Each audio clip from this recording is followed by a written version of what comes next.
I'm Guy Vaz, the curator of the exhibition Kinneret People. Naftali Oppen was a Jewish who born in Germany in 1912.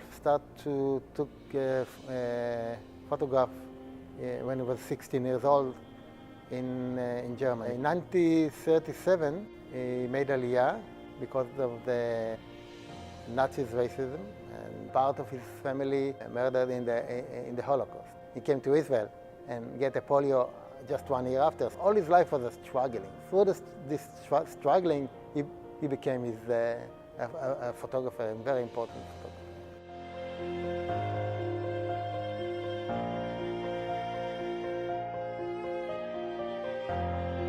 And he became a member of a kibbutz. Because he got polio, he couldn't work in agriculture on the field. So he came back to his hobby and do photography. And from now on, his legacy of photography started between 1937 till 1953.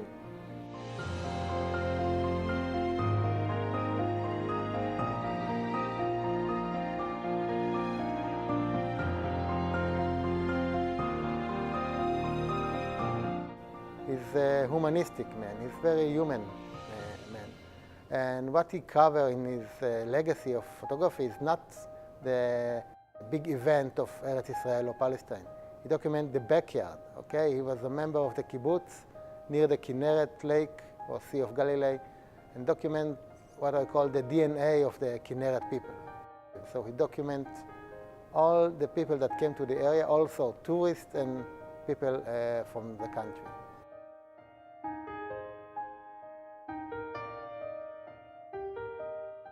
It's special because all what we know till now is the Zionist movement photographer who came for 1 day or two, document establishment of a kibbutz or something that they need for the propaganda, Zionist propaganda.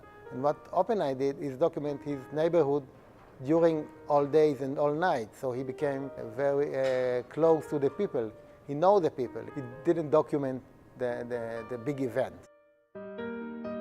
As I talked before, the backyard or for the Jordan Valley, let's say there is another 5 or 6 photographers. He's the only one that his work was kind of branch of the kibbutz. He was part of the kibbutz. He earned money from that.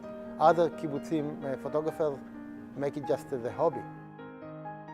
You can see the ordinary life, and you can see how they grow the children here, the Sabra children that are born here and became, the Israeli after 48.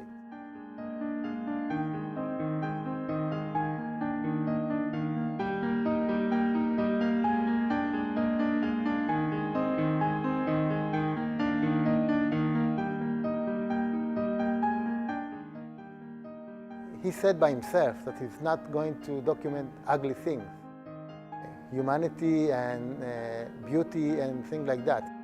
This is the connection between him and the people.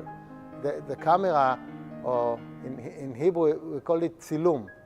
The letters of tzilum, it's tzadik lamed mem, it's the human being. Photography is what's coming back from people, the light that's coming back from people. He understood that, he catch the moment.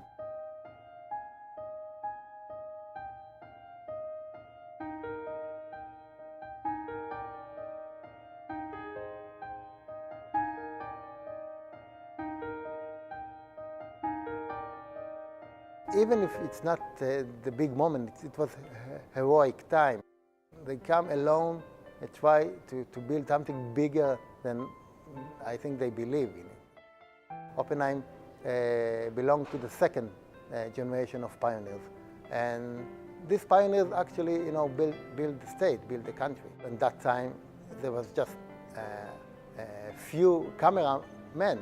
And now you have your mobile phone that you can take photo all the time, and you don't need a photographer. People knew that the photographer will come, they dress nice, even understood that it will be one of their memory. Each image that Oppenheim took is part of the history of the people.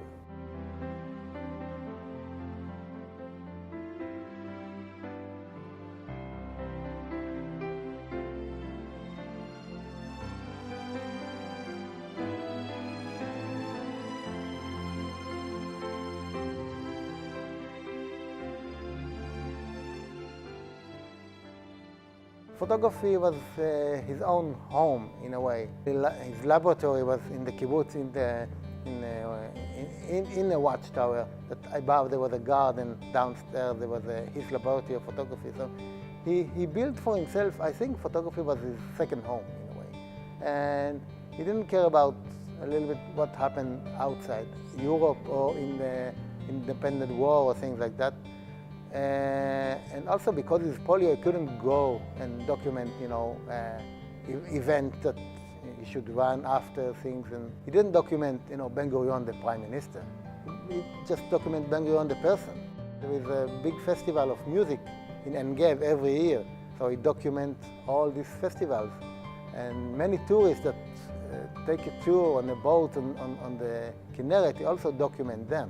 In a way, this exhibition forward his legacy to the next generation. Images from the late 30s that he documents the shadows of the Jewish guard near the Kinneret Lake. It's like cutting a paper.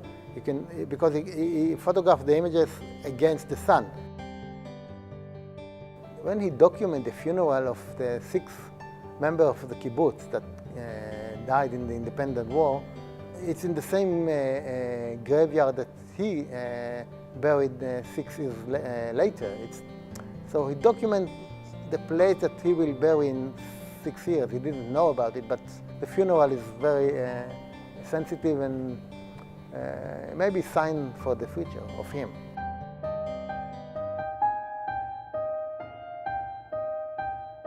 It's a woman in the beginning of the 20th century in Eretz Israel, and she sits on the grave and she dressed very nice. In the question, who is that woman? And there was past 2 years and we don't know yet who is she, but so this is a unique image that we don't have an answer for that.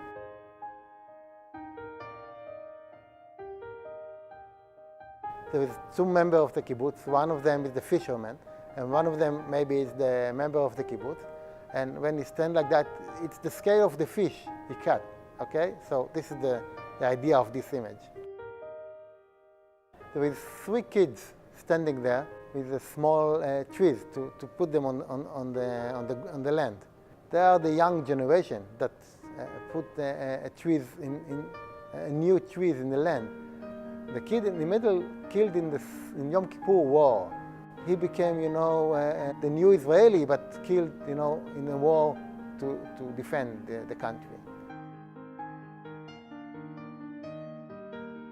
That he documented 2 members of the kibbutz holding banana on the shoulders, walking from on the deck to the boat that we take it to the market. It looks like they're walking on the water, like Jesus walked on the water many years back. So in that image, you also relate to the history, I think, for this area. You can see after that the image that he documented his friend in the dining room. It's a kind of sad image because you can see the loneliness of the kibbutz member in a place that people think that it's a very warm community. And in this image you can see the sad and the loneliness of the one.